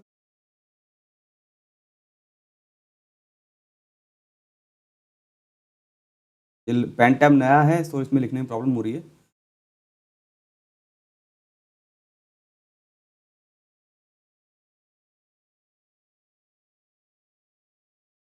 हाँ, अब समझेंगे। देखिए, 15 अगस्त 1947 को भारत आज़ाद हो चुका है। 15 अगस्त 1947 को भारत आज़ाद हो गया। अब हमने जो भारतीय राष्ट्रीय कांग्रेस है उन्होंने बात रखी थी कि हम 26 जनवरी 1930 को मनाएंगे स्वतंत्रता दिवस, लेकिन 15 अगस्त 1947 को जो है भारत आज़ाद हुआ, तो स्वतंत्रता दिवस कब मनाया गया? 15 अगस्त को। अब जो ये 26 जनवरी की तिथि है, जो डेट है, इसको एक राष्ट्रीय उत्सव के तौर में मनाने के लिए, इसको एक राष्ट्रीय उत्सव के तौर में मनाने के लिए ये डिसाइड किया गया कि 26 जनवरी को हम जो है भारत का संविधान लागू करेंगे, और उस दिन का जो दिन होगा वो एक राष्ट्रीयता के तौर पर, राष्ट्रीय दिवस के तौर पर मनाया जाएगा। और किस नाम से? गणतंत्र दिवस के नाम से। आपको सबको पता है 26 जनवरी को हमारा गणतंत्र दिवस होता है, तो यही कारण था। आशा करता हूँ ये समझ आया होगा आपको सारी बातें क्या थी। ठीक है, तो ऑप्शन देख लेते हैं। ये कह रहे हैं कांग्रेस ने इस तिथि को 1930 में स्वतंत्रता दिवस के रूप में मनाया था। बिल्कुल सही बात है, वही बात की जा रही है कि 26 जनवरी 1930 को, 26 जनवरी 1930 को कांग्रेस ने जो है स्वतंत्रता दिवस के रूप में मनाया था। ठीक है, तो अब भारत आज़ाद हो गया 15 अगस्त को, तो स्वतंत्रता दिवस मनाया जाएगा 15 अगस्त को। इस तिथि का जो है राष्ट्रीय उपयोग करने के लिए 26 जनवरी को जो है संविधान लागू किया गया और उस दिन बनाया गया। उस दिन जो एक राष्ट्रीय दिवस मनाया जाता है हमारा गणतंत्र दिवस। तो ऑप्शन ए सही है, बाकी सारे अपने आप ही गलत हो जाएंगे। ये तो उत्तर ए हमारा सही है। एक्सप्रेशन आप देखेंगे तो थोड़ा और आपको क्लियर हो जाएगा। ठीक है, भारतीय राष्ट्रीय कांग्रेस के लाहौर अधिवेशन दिसंबर 1929, देखिए लाहौर अधिवेशन दिसंबर 1929 में पूर्ण स्वराज की घोषणा की। उन्होंने पूर्ण स्वराज की घोषणा कर दी भारतीय राष्ट्रीय कांग्रेस ने, तथा 26 जनवरी को स्वतंत्रता दिवस, देखिए 26 जनवरी को स्वतंत्रता दिवस के रूप में मनाए जाने का संकल्प लिया। यानी कि अब आज से 26 जनवरी 1930 से जो है हर साल जो है 26 जनवरी को स्वतंत्रता दिवस मनाया जाएगा। आज़ादी के पूर्व 26 जनवरी को स्वतंत्रता दिवस के रूप में मनाया जाता रहा। आज़ादी से पहले जो है हमारा स्वतंत्रता दिवस कब मनाया जाता था? 26 जनवरी को मनाया जाता था। ठीक है, परंतु 15 अगस्त 1947 को भारत स्वतंत्र हो गया। तब से प्रत्येक वर्ष जो है 15 अगस्त को स्वाधीनता दिवस, स्वतंत्रता दिवस के रूप में मनाया जाने लगा। अब 26 जनवरी का जो एक तिथि है वो उसको यूज करना है, उसको उपयोग करना है राष्ट्रीय दिवस के तौर पर। जबकि स्वतंत्रता प्राप्ति के पश्चात 26 जनवरी की तिथि को अविस्मरणीय बनाने के लिए, अविस्मरणीय बनाने हेतु भारतीय संविधान को पूर्णतः 26 जनवरी 1950 को लागू किया, और तब से प्रत्येक वर्ष 26 जनवरी को हम क्या मनाते हैं? गणतंत्र दिवस के रूप में मनाया। तो आशा करता हूँ ये एक्सप्लेनेशन आपको समझ आया होगा। आगे देखेंगे। प्रश्न संख्या 44, भारतीय संविधान दिवस मनाया जाता है। देखिए यहाँ पे बात की जा रही है संविधान दिवस की, बहुत ध्यान से देखेंगे। संविधान दिवस कब मनाया जाता है? देखिए कोई भी दिवस तभी मनाया जाता है जहाँ पे वहाँ पे कोई घटना घटित हो। और जैसे कि अब संविधान दिवस की बात की जा रही है यहाँ पे, इसको समझेंगे। तो 26 नवंबर को 1949 को हमारा संविधान कंप्लीट हो गया। तो इसीलिए 26 नवंबर की तिथि को या डेट को वह संविधान दिवस के रूप में मनाया जाने लगा। 26 अक्टूबर, 26 जनवरी, 26 नवंबर, तो 26 नवंबर को जो है संविधान दिवस मनाया जाता है। क्यों मनाया जाता है 26 नवंबर को संविधान दिवस, ये समझेंगे। क्योंकि 26 नवंबर को जो है संविधान को अंगीकृत कर दिया गया था, पूर्णतः बना लिया गया था। तो ऑप्शन बी हमारा सही है। व्याख्या देखेंगे। भारतीय संविधान दिवस 26 नवंबर को मनाया जाता है, बिल्कुल सही है। भारतीय संविधान 26 नवंबर 1949 को बनकर तैयार हुआ था। देखिए बनकर तैयार होता और संविधान सभा द्वारा अंगीकृत हुआ और इसके कुछ प्रावधान इसी दिन लागू हुए थे, यानी कुछ हुए थे, पूर्णतः लागू नहीं हुए थे। इसके फलस्वरूप इस दिन को संविधान दिवस के रूप में मनाया जाना है। जबकि भारतीय संविधान 26 जनवरी 1950 को पूर्ण रूप से लागू किया गया और 26 जनवरी को हम क्या मनाते हैं? गणतंत्र दिवस। वही बात है जो हमने ऊपर पढ़ी है सारी। प्रश्न संख्या 45 देखेंगे। भारतीय संविधान को अपनाया गया था। देखिए यहाँ पे बात की जा रही अपनाया गया था। ऑप्शन देख लेंगे। संवैधानिक सभा द्वारा, ब्रिटिश संसद द्वारा, भारतीय संसद द्वारा। तो ब्रिटिश संसद द्वारा, ब्रिटिश संसद क्यों अपनाएगी? क्योंकि भारतीय संसद भी नहीं, तो उसमें तो भारतीय संसद बनी नहीं है। तो जो अपनाएगा, कौन अपनाएगा? जिसने बनाया है। तो भारतीय संविधान को जो अपनाया गया था संवैधानिक सभा ने बनाया, जो संविधान सभा थी उसी ने अपनाया। ठीक है, तो ऑप्शन ए सही है हमारा। गवर्नर जनरल भी गलत होगा। संविधान सभा के 11वें अधिवेशन में, 11वें अधिवेशन में 26 नवंबर 1949 को भारतीय संविधान सभा द्वारा अपनाया, यानी अंगीकृत और अधिनियमित किया गया। आगे देखेंगे। प्रश्न संख्या 40। भारतीय संविधान को 26 नवंबर 1949 को किसके द्वारा अधिनियमित किया गया था? फिर से वही संविधान सभा द्वारा। प्रश्न संख्या 47। भारत का संविधान देखो अंगीकृत और अधिनियमित कब किया था? अंगीकृत आ गया तो ये कब किया गया था? 26 नवंबर 1949 को, जिस दिन पूरा हुआ, पूर्णतः कंप्लीट हुआ। अंगीकृत, अधिनियमित या स्वीकार किया गया, ये ध्यान रखेंगे। या अपनाया गया, ये शब्द कई बार अपनाया गया, स्वीकार किया गया, ये शब्द भी आ जाते हैं। अब देखेंगे। प्रश्न संख्या 48। B.R. अम्बेडकर का संविधान सभा में निर्वाचन होता है। ये पूछ रहे हैं जो संविधान सभा में जो भीमराव अम्बेडकर जी थे, ये बहुत बड़ी महत्वपूर्ण जो है इनका योगदान है संविधान बनाने में। तो संविधान सभा में भीमराव अम्बेडकर जी कहाँ से चुने गए थे? कौन सी प्रेसिडेंसी से चुने गए थे? तो B.R. अम्बेडकर जी चुने गए थे बम्बई प्रेसिडेंसी से। ध्यान रखेंगे, कई बार पूछा गया है क्वेश्चन, बहुत ही महत्वपूर्ण प्रश्न है। बम्बई प्रेसिडेंसी से B.R. अम्बेडकर जी का निर्वाचन हुआ था संविधान सभा में।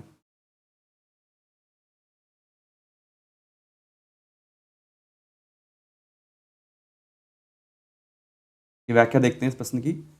वर्ष 1946 में संपन्न संविधान सभा के प्रारंभिक चुनाव में डॉक्टर भीमराव अम्बेडकर अविभाजित भारत बंगाल के प्रांत के पूर्वी भाग में निर्वाचित हुए थे। देखिए पहले जब निर्वाचित हुए थे वो बंगाल प्रांत के पूर्वी भाग से निर्वाचित हुए। अभी विभाजन नहीं हुआ है। बाद में यह क्षेत्र पाकिस्तान में चले जाने के कारण डॉक्टर अम्बेडकर भारतीय गणराज्य के बम्बई प्रेसिडेंसी के पूना संसदीय क्षेत्र से उपचुनाव में निर्वाचित होकर भारतीय संविधान सभा में सम्मिलित हुई। देखिए इस बात को समझेंगे क्यों महत्वपूर्ण है ये बात। ये कुछ प्रश्न हुआ क्या था कि जो भीमराव अम्बेडकर जी का जो चुनाव हुआ था, जो निर्वाचन हुआ था, वो बंगाल प्रांत के पूर्वी भाग से हुआ था, लेकिन उसमें भी भारत का विभाजन नहीं हुआ है। अब भारत का विभाजन होने पर आपको पता है जो बांग्लादेश है वो पार्ट है, वो बांग्लादेश, यही बंगाल प्रांत का जो पूर्वी भाग है वही बांग्लादेश कहलाया बाद में। अब बांग्लादेश जो है पाकिस्तान में चला गया। ठीक है, अभी तो पाकिस्तान से अलग हो चुका है 1971 से। तो अब पाकिस्तान में चले जाने के कारण अब डॉक्टर भीमराव अम्बेडकर का जो निर्वाचन हुआ वो बम्बई प्रेसिडेंसी के पूना संसदीय क्षेत्र से हुआ। ठीक है, ध्यान रखेंगे। पूना सीट उनके लिए कांग्रेस, अब जो पूना की सीट है उनके लिए कांग्रेस M.R. जायकर ने त्यागपत्र देकर रिक्त की थी। जो पूना की सीट थी यानी बम्बई के जो प्रेसिडेंसी है उसका जो पूना संसदीय क्षेत्र है, वहाँ पे जो वहाँ पे सदस्य थे उन्होंने अपना जो है त्यागपत्र दे दिया था। वो सदस्य कौन थे? M.R. जायकर। इसके लिए भीमराव अम्बेडकर जी के लिए पद रिक्त करने के लिए M.R. जायकर जी ने वहाँ से त्यागपत्र दे दिया और वहाँ से जो है निर्वाचन हुआ किसका? भीमराव अम्बेडकर जी का। वैसे नहीं तो कहाँ से हुआ था, बंगाल के पूर्वी प्रांत से, जो कि आज बांग्लादेश है। पाकिस्तान में चला गया तो सीट खत्म हो गई, इसीलिए। फिर भी यह अभिष्ट विकल्प नहीं होता, क्योंकि डॉक्टर भीमराव अंबेडकर पूर्वी बंगाल से प्रथमतः निर्वाचित हुए थे। कहना चाह रहे हैं ना वही बात, कि पहले जो है पूर्वी बंगाल से हुए थे, अंततः उन्होंने बॉम्बे प्रेसिडेंसी से निर्वाचित सदस्य के रूप में संविधान सभा में कार्य किया था। इसीलिए महत्वपूर्ण है ये। क्या क्या देख लेते हैं तो सब क्लियर हो जाता है। अब देखेंगे प्रश्न संख्या 49। डॉक्टर भीमराव अंबेडकर जी का जन्म और मृत्यु कब हुई थी? देखो, उनके जन्म हुआ था 1891 में और मृत्यु हुई थी 1956 में। 1891 में जन्म हुआ, 1956 में उनकी मृत्यु हुई। भारतीय संविधान निर्माण में मुख्य भूमिका निभाने वाले डॉक्टर भीमराव अंबेडकर जी का जन्म 14 अप्रैल, ध्यान रखिए 14 अप्रैल 1891 महू में, यानी मध्य प्रदेश में जन्म हुआ था, और मृत्यु हुई थी दिल्ली में। कब? 1956 में। मध्य प्रदेश में जन्म हुआ और मृत्यु हुई दिल्ली में। 1891 में जन्म हुआ और 1956 में की मृत्यु हुई, 14 अप्रैल 1891। आगे देखेंगे। प्रश्न संख्या 50, ये थोड़ा बड़ा हो जाएगा वीडियो, प्रश्न इसमें ज़्यादा है, कोई बात नहीं। निम्नलिखित कथनों पर विचार कीजिए। देखिए, पहला कथन है, तृतीय गोलमेज सम्मेलन के विचार विमर्श की परिणति भारत सरकार अधिनियम 1935 के पारित होने के रूप में हुई थी। बिल्कुल सही है। ठीक है, ये इसमें बात ये बोला जा रहा है कथन में कि जो तीसरा गोलमेज सम्मेलन हुआ था 1932 में, जो अंतिम गोलमेज सम्मेलन था, विचार विमर्श की जो परिणति जो है भारत सरकार अधिनियम 1935 के पारित होने के रूप में, मतलब जो गोलमेज सम्मेलन हुआ, तीसरा गोलमेज सम्मेलन हुआ 1932 में। इस गोलमेज सम्मेलन में जो भी जो है सारांश निकला या उसका जो परिणाम हुआ, उससे क्या हुआ, 1935 का एक अधिनियम बना, भारत सरकार अधिनियम 1935। तो भारत सरकार अधिनियम 1935 का जो बना, वो किससे बना? 1932 के तृतीय गोलमेज सम्मेलन से। ठीक है, इसमें कुछ बात रखी गई होंगी, तो उनका जो है सारा सारांश निकाल के फिर जो है भारत सरकार अधिनियम 1935 जो है लाया गया। यही पूछा जा रहा है कि तृतीय गोलमेज सम्मेलन के विचार विमर्श की परिणति भारत सरकार अधिनियम 1935 के पारित होने के रूप में हुई। बिल्कुल सही है। आगे देखेंगे, तो ये सही है। भारत सरकार अधिनियम 1935 ने ब्रिटिश भारत के सूबों और भारतीय रियासतों के एक संघ पर आधारित ऑल इंडिया फेडरेशन के गठन का उपबंध किया था। बिल्कुल सही है। यही 1935 में ये बोला गया कि ब्रिटिश भारत के सूबों और भारतीय रियासतों को मिलाकर एक ऑल इंडिया फेडरेशन बनाया गया। बोला नहीं, ऑल इंडिया फेडरेशन आप समझ रहे हैं, अखिल भारतीय संघ, इसकी हमने बात की थी, अखिल भारतीय संघ जो बात हुई थी 1935 में हुई थी। बिल्कुल सही है। अखिल भारतीय महासंघ बोला जाता है इसको, लेकिन लागू नहीं हो पाया था, ये हम पहले पढ़ चुके हैं। तो हमारा सी आंसर होगा, एक और दोनों सही है, वैसे सही पूछा है। आगे देखेंगे, व्याख्या देख लेते हैं। नवंबर दिसंबर 1932 में लंदन में आयोजित तीसरे और अंतिम गोलमेज सम्मेलन में कांग्रेस ने भाग नहीं लिया था। देखिए, कांग्रेस ने भाग नहीं लिया था इसमें। इस सम्मेलन में भारत सरकार अधिनियम 1935 के लिए एक ठोस योजना को अंतिम रूप में पेश किया गया। ये बहुत इंपॉर्टेंट है ना, भारत सरकार अधिनियम 1935 पेश किया गया। इसमें ब्रिटिश भारत के सूबों और भारतीय रियासतों के एक संघ पर आधारित ऑल इंडिया फेडरेशन, वो अखिल भारतीय महासंघ की बात की जा रही है, ये गठन का प्रावधान किया गया था, लेकिन हो नहीं पाया था। आगे देखेंगे।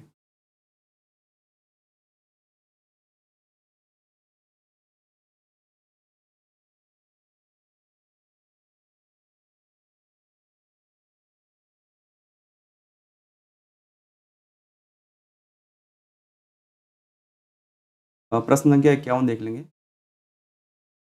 नीचे दो वक्तव्य दिए हैं। कथन ए दिया गया है, कथन और कारण दिए हैं। कथन है, भारत का संविधान देश की आवश्यकताओं की पूर्ति करता है। कथन तो बिल्कुल सही है, संविधान ही देश की आवश्यकताओं की पूर्ति करता है। कारण देखते हैं, इसको एक ग्रहित संविधान कहा जाता है। ये भी सही है, क्योंकि जो हमारा संविधान बना है, एक तो उसका आधे से ज़्यादा भाग कहाँ से लिया गया, 1935 के सरकार अधिनियम से लिया गया, और बाकी और देशों से भी लिया गया है। तो इसलिए हमारा संविधान कैसा है? ग्रहित संविधान है। दोनों सही है, लेकिन जो कारण है इस कथन की पूर्ति नहीं करता है, ध्यान रखेंगे, देश की आवश्यकताओं की पूर्ति, लेकिन जो कारण है इस कथन की पूर्ति नहीं करता है। तो हमारा ऑप्शन ए और आर दोनों सत्य हैं। बिल्कुल सही है। आर ए का सही स्पष्टीकरण है, बिल्कुल गलत है ये। ए आर दोनों सत्य, परंतु आर ए का सही स्पष्टीकरण नहीं है, ये सही है, क्योंकि कारण सही स्पष्टीकरण नहीं है इसका। देखिए, आगे देखेंगे। भारत का संविधान देश की आवश्यकताओं की पूर्ति करने में पूर्णतः सक्षम है तथा भावी आवश्यकताओं के मद्देनजर इसमें संशोधन संबंधी प्रावधान है, यानी अगर मान लो आगे भी और जो है इसमें जरूरत पड़ेगी तो आप संशोधन कर सकते हैं। दूसरी ओर इसमें विभिन्न देशों के संविधानों से तथ्य एवं विचार ग्रहण किए गए हैं। देखिए, ग्रहण किए गए नहीं, ग्रहित है। इसे ग्रहित संविधान भी कहा जाता है। ठीक है, इस प्रकार कथन एवं कारण दोनों ही सही है, परंतु कारण कथन का सही कारण नहीं है। आगे देखते हैं। प्रश्न संख्या 52, संविधान सभा में वयस्क मताधिकार को 15 वर्ष के लिए स्थगित करने की बात किसने की थी?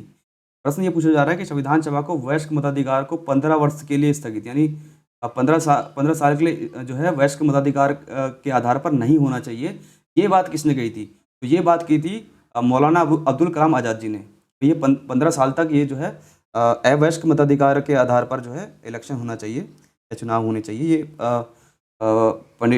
ये मौलाना अबुल कलाम आज़ाद जी ने कही थी। परंतु डॉक्टर राजेंद्र प्रसाद और जवाहरलाल नेहरू जी के कहने पर बाद में जो है फिर से जो है वयस्क मताधिकार के आधार पर कर दिया गया था। ठीक है, तो का व्याख्या देख लेंगे। संविधान सभा में वयस्क मताधिकार विषय पर बहस के दौरान मौलाना अबुल कलाम आज़ाद ने वयस्क मताधिकार को 15 वर्षों के लिए स्थगित करने की वकालत की थी, किंतु डॉक्टर राजेंद्र प्रसाद जी ने और पंडित जवाहरलाल नेहरू जी ने जोरदार ढंग से इसे अपनाने के लिए इसका समर्थन किया था। आगे देखेंगे। प्रश्न संख्या 53, निम्नलिखित में से किसने सुझाव दिया था कि भारत की स्वतंत्रता के बाद भारतीय राष्ट्रीय कांग्रेस को एक राजनीतिक दल के रूप में भंग कर दिया जाना चाहिए? प्रश्न ये पूछ रहा है आपसे कि वो व्यक्ति कौन थे जिन्होंने ये कहा था कि अगर भारत स्वतंत्र हो जाए उसके बाद जो भारतीय राष्ट्रीय कांग्रेस है उसका जो राजनीतिक दल के रूप में उसको समाप्त कर देना चाहिए, यानी कि जो है भारतीय राष्ट्रीय कांग्रेस एक पॉलिटिकल पार्टी के रूप में नहीं होनी चाहिए। ये बात किसने कही गई थी? महात्मा गांधी जी ने कही। यह अब जो है भारत जब स्वतंत्र हो जाएगा तो भारतीय राष्ट्रीय कांग्रेस को एक पॉलिटिकल पार्टी या राजनीतिक दल के रूप में समाप्त कर दिया जाए। तो भारत की स्वतंत्रता के उपरांत महात्मा गांधी ने यह सुझाव दिया था कि भारतीय राष्ट्रीय कांग्रेस को अब एक राजनीतिक दल के रूप में भंग कर देना चाहिए, समाप्त कर देना चाहिए। महात्मा गांधी जी ने कहा थी ये बात। आगे देखेंगे। प्रश्न संख्या 54, निम्नलिखित में से किसने कहा था एक संविधान एक मशीन की ये चीज़ें बहुत आती हैं, थोड़ा समझेंगे इस बात को। कहीं भी स्टेटमेंट दिया रहता है तो स्टेटमेंट को बहुत अच्छे से पढ़ना है। जैसे अभी महात्मा गांधी जी का स्टेटमेंट था कि जब भारत स्वतंत्र हो जाए तो जो है भारतीय राष्ट्रीय कांग्रेस को राजनीतिक दल के रूप में समाप्त कर देना चाहिए। ये एक स्टेटमेंट थी। ये किसने की थी? किसने कहा था? ये स्टेटमेंट किसने दिया था कथन? महात्मा गांधी जी ने दिया था। ठीक है, और एक कथन अभी हमने पढ़ा था अपने प्रीवियस वीडियो में कि भारत कांग्रेस और कांग्रेसी भारत है। ये कथन किसने कहा था? ऑस्टिन जी ने कहा था। तो कथन को बहुत ध्यान रखेंगे, ऐसे प्रश्न बहुत बनते हैं। निम्नलिखित में से किसने कहा था एक संविधान एक मशीन की तरह बेजान चीज़ है, इसमें वे लोग जीवन फूंकते हैं जो इसका नियंत्रण करते हैं। भारत में बस कुछ ईमानदार लोगों की आवश्यकता है जिनके लिए राष्ट्रहित ही सर्वोपरि है। देखो समझेंगे, कथन को समझ लेंगे तो आप जो है व्यक्ति का नाम भी थोड़ा याद रह जाएगा आपको। तो कथन में यह कहा जा रहा है कि एक संविधान एक मशीन की तरह बेजान है। जो संविधान है वो एक मशीन की तरह बेजान है, यानी कि मशीन को चलाने वाला होना चाहिए। ठीक है, अगर उसको चलाने वाला नहीं है तो उसका कोई काम नहीं है। वो ये कह रहे हैं मशीन की तरह बेजान चीज़ है, इसमें वे लोग जीवन फूंकते हैं जो इसका नियंत्रण करते हैं। मतलब वही लोग हैं तो ये इसको चलाते हैं, संविधान को वही नियंत्रण करते हैं। भारत में मशीन की जरूरत नहीं है। वो आगे देखो क्या कहना चाह रहे हैं कि भारत में बस कुछ ईमानदार लोगों की आवश्यकता है जिनके लिए राष्ट्रहित ही सर्वोपरि है। हमें संविधान की जरूरत नहीं है। अगर भारत में ईमानदार लोग होंगे तो संविधान की क्या जरूरत है? बस अगर वो ये सोचें, जो भी भारतीय हैं अगर वो ईमानदार हों और भारत के राष्ट्रहित के बारे में सोचें तो संविधान की जरूरत नहीं है। संविधान का मतलब कानून होता है, ये कहना चाह रहे हो। ये बात किसने कही थी? ये बात की थी डॉक्टर राजेंद्र प्रसाद जी। ध्यान रखेंगे।